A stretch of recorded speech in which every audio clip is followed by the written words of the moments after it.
Donc celui-là, voilà, c'est friable, ça se casse.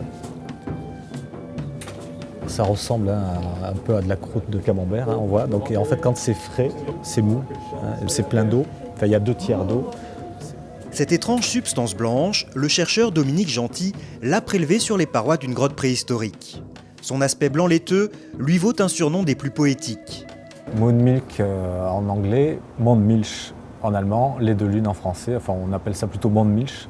Mais bien que joliment nommée, la substance blanche peut causer des dégâts. Par exemple, il y a quelques milliers d'années, du Mondmilch s'est installé sur les parois d'un couloir des grottes de Lascaux.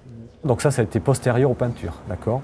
Donc évidemment, ça a probablement effacé sans doute des œuvres pariétales. Donc dans tout le couloir blanc de la grotte de Lascaux, peut-être que derrière il y a des peintures, on ne sait pas. Par contre, il y a aussi du Mondmilch qui est plus ancien. Ça, c'est l'exemple de la grotte Chauvet, par exemple, où les hommes préhistoriques, il y a plus de 30 000 ans, et juste avec leurs doigts, ils ont dessiné des animaux comme des mammouths. Et c'est vrai, quand on voit les dessins faits sur du Mondmilch dans les grottes, on a l'impression que ça a été fait il y a quelques jours, quoi. C'est très très frais.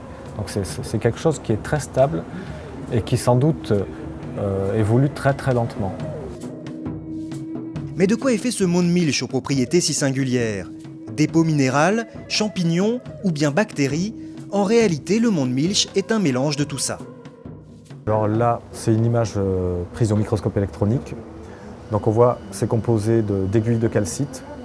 Et sous ces aiguilles de calcite, on voit des filaments très fins, des formes sphériques ici. Donc ça peut être des bactéries filamenteuses, ça peut être aussi en partie des champignons. Ça pour l'instant, pour ce type de Mondmilch, on ne sait pas. La composition exacte de la substance blanche est encore bien mal connue. Elle pourrait varier d'une grotte à l'autre, voire d'une paroi à l'autre à l'intérieur d'une même grotte.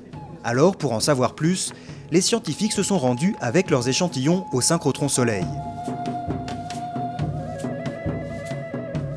Grâce au faisceau infrarouge de la ligne de lumière nommée Smith, ils ont analysé avec une extrême précision la composition de prélèvements provenant de différentes grottes préhistoriques.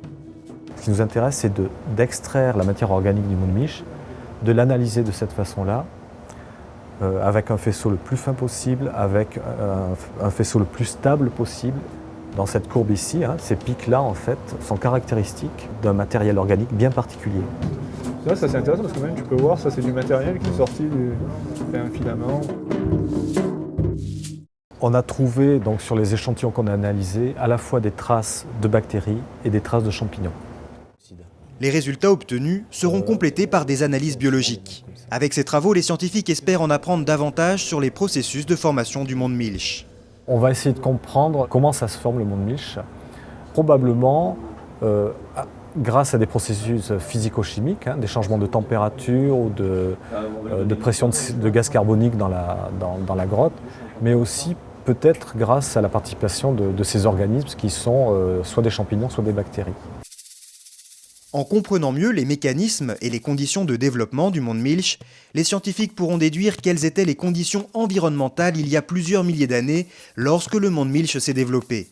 Leurs travaux devraient également permettre d'améliorer la préservation des peintures préhistoriques. Par exemple, dans une grotte ornée, si on la fait visiter, les visiteurs vont apporter du gaz carbonique, de l'humidité, de la température, donc ça va changer les conditions d'origine de la grotte. Et ces changements-là, ça peut provoquer des conditions favorables au développement du Mondmilch. Et là, s'il commence à se développer, il peut abîmer les parois et donc abîmer les gravures, les peintures, tout ce qui se trouve sur les parois.